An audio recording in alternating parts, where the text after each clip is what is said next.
Today we're going to be taking a look at a sneaker that has somehow become pretty controversial, but also may become one of the most popular sneakers this year. So let's take a look.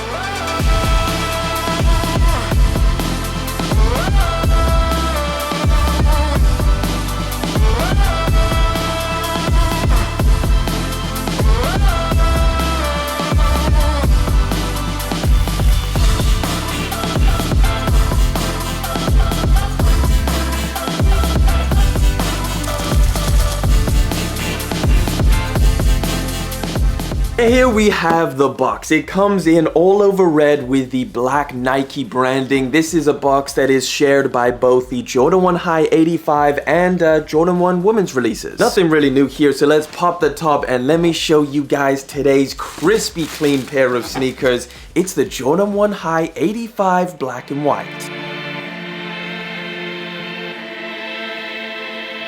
A couple things you get in the box as part of this Jordan 1 High 85 is a special different Jordan 1 paper. You get an extra pair of white laces, which I've actually just thrown on the pair, so they do come laced with the black laces, but I kind of think this looks better. Then finally you get this hang tag, which has an image of Michael Jordan dunking, and then it also has a bunch of specifics on the sneaker itself. And of course the sneaker, here we go, the Jordan 1 High black and white, or of course Panda. So interestingly enough, like I said, people have divided opinions on this sneaker, and not for reasons that you would initially think about. And the first one is calling them Panda. That's right, a decent amount of people do not want the Panda nickname associated with this pair of Jordan 1s. And that's obviously due to the insane amount of popularity that comes with the Panda Nike Dunk Lows. Another one of those factors that people just cannot seem to agree on is the materials on this sneaker, but we're gonna get into all of that. Let me just give you guys some of the release details on this pair. So these are gonna be dropping on February the 15th for the slightly higher retail price of $200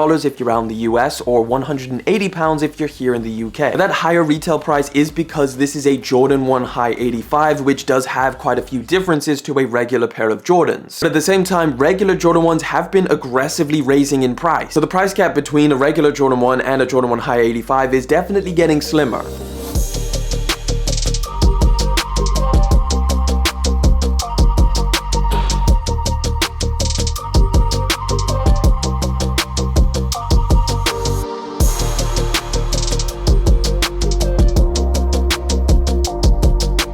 So why is this version of the Jordan 1 more expensive and much more rare? Like literally, we've only had one Jordan 1 85 every single year since 2020. But a regular Jordan 1 gets like 15 different colorways all in the same year. Not to mention there's usually less pairs of a Jordan 1 High 85 when they do release, so yeah, they're definitely more scarce. The main difference between an 85 and a regular Jordan 1 is the fact that this 85 is supposed to be as close to the original Jordan 1 as possible. Meaning this version of the Jordan 1 is a lot closer to the original pairs that Michael Jordan was playing in. So you've got a slightly higher and straighter ankle collar, a longer tongue, and a wider toe box, and then smaller details like the Jordan Wings logo being debossed instead of just painted on. The midsole also has a different texture pattern, and the leather materials covering the pair of shoes feel slightly different to a regular Jordan 1. Now all of these small details are definitely something that a sneakerhead can appreciate, but to the average person, a regular Jordan 1 and the Jordan 1 High 85 is pretty much the same shoe.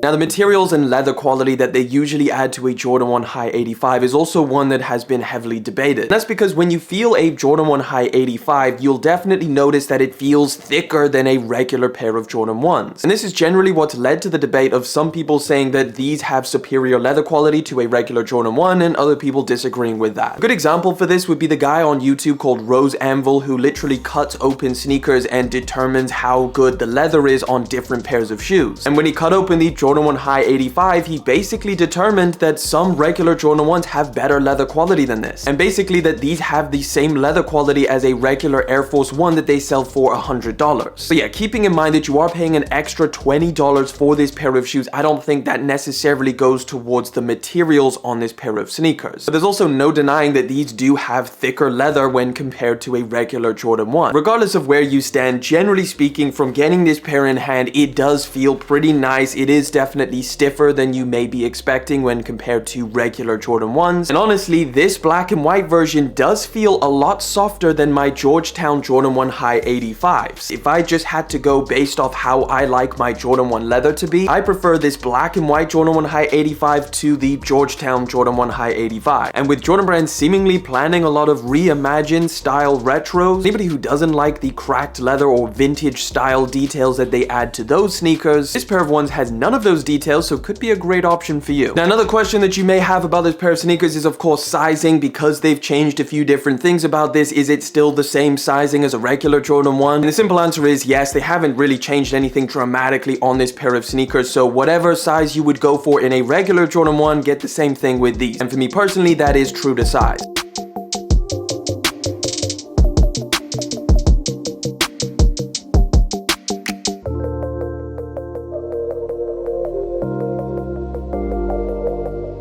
Honestly, this is such a cool pair of Jordan 1s. I mean, it's a simple colorway, but simple works. It has been tried and tested as one of the most wearable color blockings that you can find. And I think it's pretty much inevitable that people are going to be calling these pandas. Panda Dunks are literally one of the most popular sneakers of all time. I mean, StockX sold over 300,000 pairs in the last 12 months alone. And that's on top of the millions of restocks that Nike does of that pair of shoes. But what I will say is we've seen Dunks come and go. And if you're a Jordan 1 fan, this black and white color blocking hasn't been seen on a pair of Jordan 1s for almost a decade. So if you wanted an extremely wearable, really good looking pair of Jordan 1s, I think this is one of the best that we've seen recently. Also just a super special pair of Jordan 1s, being part of the original colorways that released back in 1985. And it's not that often that we get a retro of an original colorway. Like I said, it's almost been a decade since the last black and white Jordan 1, so having these come back in the 85 spec is great. And let me tell you something, honestly, I'm super glad that we're getting a release of these right now, because trust me, if these dropped a couple years ago, they would fly and end up reselling for a lot of money. And right now, with the oversaturated market of the Jordan 1, this is probably one of the best times to pick yourself up a pair of these things. I don't think these are going to resell for as much as they would have done a couple years ago, so it's a good time to have the black and white Jordan 1 drop, because I don't think it's going to be an easy task to get these things on drop day, but definitely a very, very strong pair. And I want to know your guys' thoughts on this pair of sneakers. Hey, maybe Jordan 1s aren't your thing and you want to check out the latest Jordan 4s that are dropping. Those videos are there.